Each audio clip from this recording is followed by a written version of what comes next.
मित्रों नमस्कार, मैं प्रदीप झा और आप देख रहे हैं पॉलिटिकल आइडिया। पॉलिटिकल आइडिया के आज के इस अंक में आप सभी दर्शकों का बहुत बहुत स्वागत है। आज हम बात करेंगे राहुल गांधी के गुजरात दौरे की। मित्रों, इधर के दिनों में अगर हम लगातार देखते आ रहे हैं कि राहुल गांधी जहां कहीं भी जा रहे हैं, आज और कल वो गुजरात के दौरे पर थे। इससे पहले वो धारावी मुंबई में एक तरह से पदयात्रा किया उन्होंने। इससे पहले बिहार आए थे। कई ऐसे राज्यों में लगातार उनका इधर विगत जब से दिल्ली का चुनाव समाप्त हुआ और दिल्ली के चुनाव का परिणाम आया, तब से लगातार राहुल गांधी किसी न किसी राज्य के दौरे पर हैं। और इस प्रकार का संकेत मिल रहा है कि राहुल गांधी कांग्रेस में जितने भी ढीले ढाले स्क्रू थे, सबको टाइट करने का प्रयास एक तरह से वो करते हुए देखे जा रहे हैं। और एक नई तरह की रणनीति पर लगातार वो काम करते जा रहे हैं। लेकिन एक आम जो कॉमन बातें जो हर जगह से निकल कर आ रही है कि राहुल गांधी इस बात को स्वीकार कर रहे हैं अब कि कांग्रेस को कमजोर करने में कांग्रेसियों की ही भूमिका है। हर जगह वो कांग्रेस में ये कहते हुए सुने जा रहे हैं कि कांग्रेस में आरएसएस और भारतीय जनता पार्टी का कोई स्लीपर सेल काम कर रहा है। तो आज हम इसी बात का विश्लेषण करेंगे कि कांग्रेस में किस प्रकार का स्लीपर सेल आरएसएस और बीजेपी के समर्थक लोगों का है, उसी की हम चर्चा करेंगे। मित्रों, अगर हम गौर से देखें तो कांग्रेस का पराभव कब से होना शुरू हुआ, आपको याद होगा। अंतिम जो कांग्रेस पार्टी को जो केंद्र की राजनीति में जो बहुमत मिला और उसका असर उसी प्रोपोर्शनेटली कह सकते हैं कि राज्यों की राजनीति में भी कांग्रेस का प्रभाव था। वो था 1984 का लोकसभा का चुनाव, जब इंदिरा गांधी की हत्या के बाद पूरे देश भर में कांग्रेस के पक्ष में प्रचंड आंधी थी और कह सकते हैं कि एक सहानुभूति लहर था, जिसमें जितने भी राजनीतिक दल थे सब एक तरह से सूखे पत्ते की तरह उड़ गए थे। आप यहां तक कि जो आज देश की सत्ता में जो सबसे बड़ी राजनीतिक दल है देश के अंदर, भारतीय जनता पार्टी के मात्र 2 लोकसभा सदस्य संसद में जीतकर पहुंचे थे। अटल बिहारी वाजपेयी, लालकृष्ण आडवाणी जैसे वरिष्ठ नेता भी चुनाव हार चुके थे। इवन कांग्रेस के टिकट पर एक आम व्यक्ति भी, कई संसदीय सीट ऐसी थी जहां से चुनाव जीत गए, लेकिन भारतीय जनता पार्टी के और जो विपक्षी दल के कई महारथी वो चुनाव हार गए। कई ऐसे राज्य थे जहां पर कि अन्य राजनीतिक दलों का सुपरा साफ हो गया था। न केवल केंद्रीय राजनीति में बल्कि कई विभिन्न राज्यों की राजनीति में भी कांग्रेस पार्टी की एक तरफा जीत हुई थी। ठीक है, लेकिन उस 1984 के लोकसभा चुनाव और उसके बाद में 1985 के विधानसभा चुनाव के बाद से अलग अलग राज्यों में कांग्रेस की स्थिति दिन प्रतिदिन कमजोर होती गई। क्यों कमजोर होती गई, कौन लोग थे जिन्होंने इस परिस्थिति को पैदा किया, अगर इसका विश्लेषण हम करेंगे तो थोड़ा सा आपको समय देना पड़ेगा। मुझे मेरे दर्शकों से भी अपील होगी कि आप इस वीडियो को पूरा देखने का प्रयास करेंगे तो फिर कांग्रेस की बिगड़ती हुई सेहत का आपको सही इंफॉर्मेशन मिल पाएगा। क्योंकि होता क्या है कि आप जितने भी देखेंगे कि आप इलेक्ट्रॉनिक मीडिया हो, चाहे सोशल मीडिया हो, चाहे मेन स्ट्रीम मीडिया हो, हर जगह कहीं ना कहीं जो पत्रकारिता जगत है वो 2 भागों में बटा हुआ है। एक भाग है जो हर कमी के बावजूद सत्ता पक्ष की प्रशंसा करता है, दूसरा पक्ष है जो कि हर अच्छे काम के करने के बावजूद सत्ता पक्ष की प्रशंसा करता है। वही पक्ष बातें विपक्ष पर भी लागू होती है। कुछ ऐसे लोग हैं जो कि हर नाकामियों के बाद भी विपक्षी दलों की प्रशंसा के कसीदे करते हैं और उसी प्रकार से होता है, देश के अंदर होता रहा है। लेकिन हमारे प्रयास है कि हम एक निष्पक्ष पत्रकारिता के धर्म को निभाते हुए अपने दर्शकों को सही सूचना दे और एक जिनसे हम कहते हैं पत्रकारिता के धर्म के आधार पर हम किसी समाचार का विश्लेषण करें। तो चलिए हम शुरुआत करते हैं 1984 के बाद की राजनीति का। 1984 के बाद क्या 3-4 प्रमुख घटनाएं घटी देश के अंदर। सबसे पहली घटना घटी थी जब अयोध्या में स्थानीय अदालत ने राम मंदिर का ताला खोलने का आदेश दिया। उसके बाद आपने देखा कि हुआ, छोटी घटना थी वो, स्थानीय अदालत का आदेश था, जिसके बाद जिला प्रशासन ने उस आदेश की तामील कर दी, ताला खुल गया। लेकिन हुआ क्या, ताला खुला अदालत के आदेश से, लेकिन उसका श्रेय राजीव गांधी लेकर कि मेरे कारण मैंने अयोध्या में राम मंदिर का ताला खुलवाया, यह श्रेय कांग्रेस पार्टी के द्वारा लिया गया। एक उसके प्रत्युत्तर में भारतीय जनता पार्टी ने आंदोलन शुरू किया, शिला पूजन शुरू हुआ, राम मंदिर के लिए आंदोलन शुरू हुआ, फिर रथ यात्रा शुरू हुई। उसके बाद आप अवगत है किस प्रकार राजनीति बदली। एक लेकिन पहला घटना वो थी, उसके बाद 1987 में शाहबानो का मामला, सुप्रीम कोर्ट का फैसला आता है, राजीव गांधी की सरकार शाहबानो के मामले में अदालत के फैसले को बदल देती है। दूसरी घटना, बड़ी घटना घटी जिसका कि कांग्रेस पर दूरगामी असर पड़ा है, कांग्रेस की राजनीति पर। ठीक है, तीसरी घटना में बताऊं, शाहबानो के प्रकरण के बाद राजीव गांधी ने के खिलाफ जो, ठीक है, विपक्ष पार्टी के अंदर विद्रोह हुआ, बोफोर्स का आंदोलन शुरू हुआ, इसका भी एक असर हुआ। मिस्टर क्लीन की जो राजीव गांधी की छवि थी, उस छवि पर दाग लगा। दाग क्यों लगा? इसलिए कि क्वात्रोची जो कि बोफोर्स घोटाला का मुख्य अभियुक्त था, उसका राजीव गांधी के आवास में, मतलब प्रधानमंत्री के आवास में खुलेआम आना जाना हुआ करता था। प्लीज नोट कर लीजिए। उसके बाद क्या घटना घटी? उसके बाद घटना घटी, ये तीन घटना मैंने जुड़ाया आपको।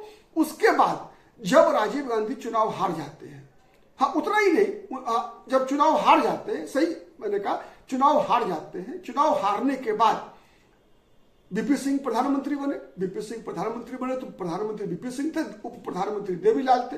वीपी सिंह और देवीलाल में मतभेद हुआ, देवीलाल को वीपी सिंह ने बर्खास्त कर दिया, बर्खास्त किया। उसके बाद देवीलाल की चुनौती से निपटने के लिए विश्वनाथ प्रताप सिंह ने देश में मंडल आयोग के सिफारिश को लागू कर दिया, जिसके तहत पिछड़ों को 27% आरक्षण देने की व्यवस्था हुई। सबसे बड़ा ब्लंडर कांग्रेस ने वही किया।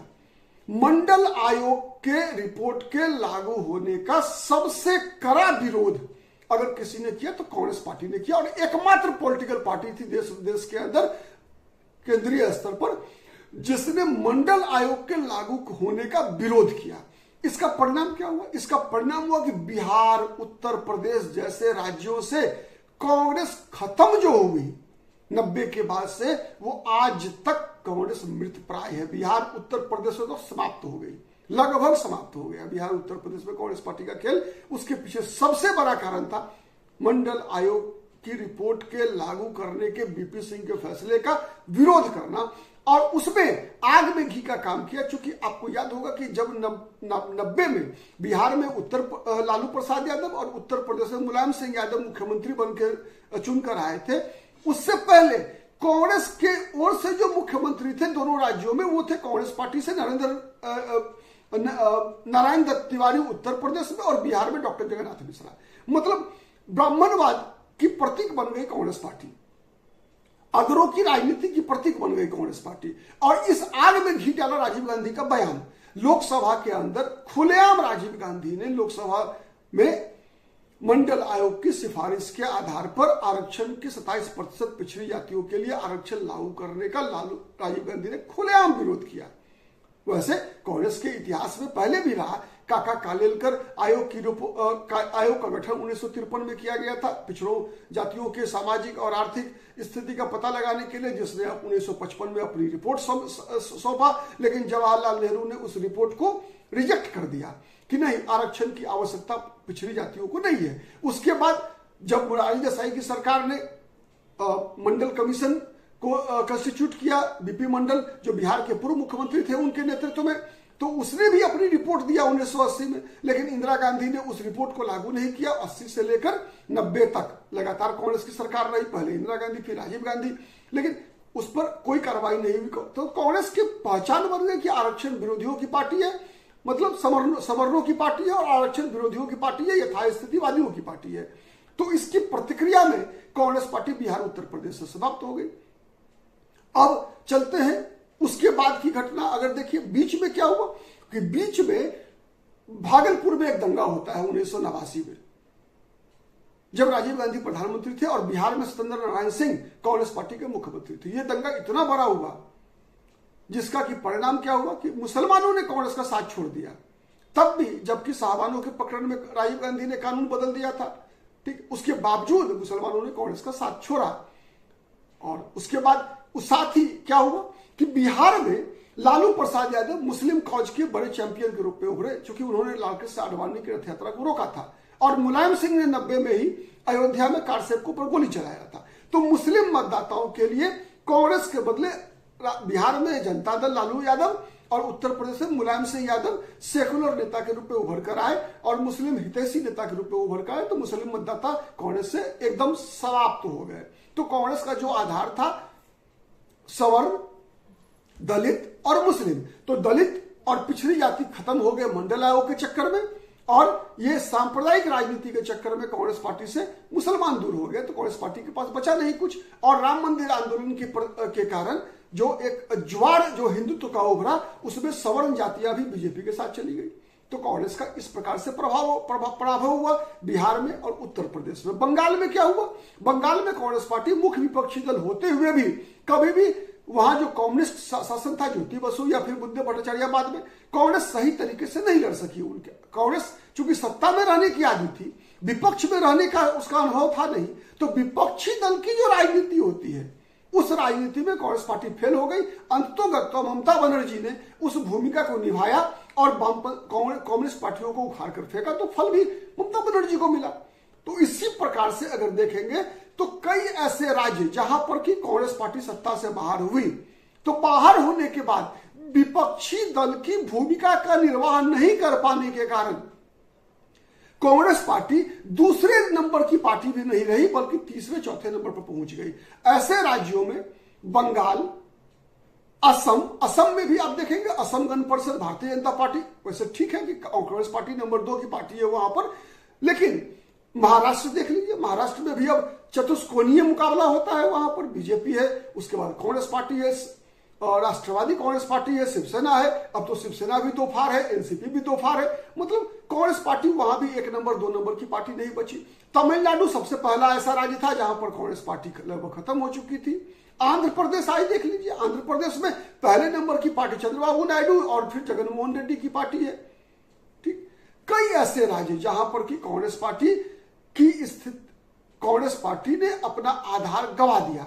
आज कई ऐसे राज्य जहां पर की कांग्रेस पार्टी 1 नंबर और 2 नंबर की पार्टी भी नहीं है, 3 नंबर 4 नंबर पर है, और जहां जहां कांग्रेस पार्टी 1 नंबर या 2 नंबर की पार्टी है, वहां भाजपा का अकेले मुकाबला करने में कांग्रेस पार्टी असमर्थ है। क्यों असमर्थ है? इसका भी एक बहुत बड़ा कारण है। इसका कारण क्या है कि जो हमने बात की शुरुआत जो किया था ना, कांग्रेस के अंदर स्लीपर सेल है आरएसएस का और बीजेपी का, ठीक है, तो वो कैसे काम करती है और किन कारणों से कांग्रेस जहां बीजेपी से सीधे मुकाबले में है वहां पर कांग्रेस हार जाती है, उसका सबसे बड़ा कारण है स्लीपर सेल। मतलब कौन होंगे? मणिशंकर अय्यर। आपने देखा अभी मणिशंकर अय्यर ने एक तरह से किस प्रकार का बयान दिया 2014 में कि राजीव गांधी के डिग्री के बारे में, राजीव गांधी की पढ़ाई के बारे में अभी बयान देने की क्या आवश्यकता थी मणिशंकर अय्यर को? इससे पहले मणिशंकर अय्यर को याद कीजिए, 2014 में मणिशंकर अय्यर ने क्या कहा था नरेंद्र मोदी के बारे में। तो नरेंद्र मोदी को उसका नुकसान हुआ या फायदा हुआ कि हम चाय बचवाएंगे आपसे? आप याद कीजिए, मणिशंकर अय्यर जब पाकिस्तान जाकर वहां की मीडिया से कहते हैं कि आप लोग नरेंद्र मोदी को कुर्सी से हटाइए, इसका फायदा किसको मिलता है? जब दिग्विजय सिंह जैसे नेता जाकिर नायक की सभा में जाकर जाकिर नायक को शांति का मसीहा कहते हैं, तो इसका फायदा किसको मिलता है? सोचिएगा। जब कमलनाथ मध्य प्रदेश में विधानसभा चुनाव के दौरान मुसलमानों के साथ एक मीटिंग करते हैं, बैठक करते हैं, और उस बैठक में कहते हैं कि आप लोग चुनाव तक अभी केवल चुपचाप मतदान कीजिए, चुनाव के बाद हम इन आरएसएस वालों को देख लेंगे। हम फायदा किसको मिलता है? जब कांग्रेस पार्टी के नेता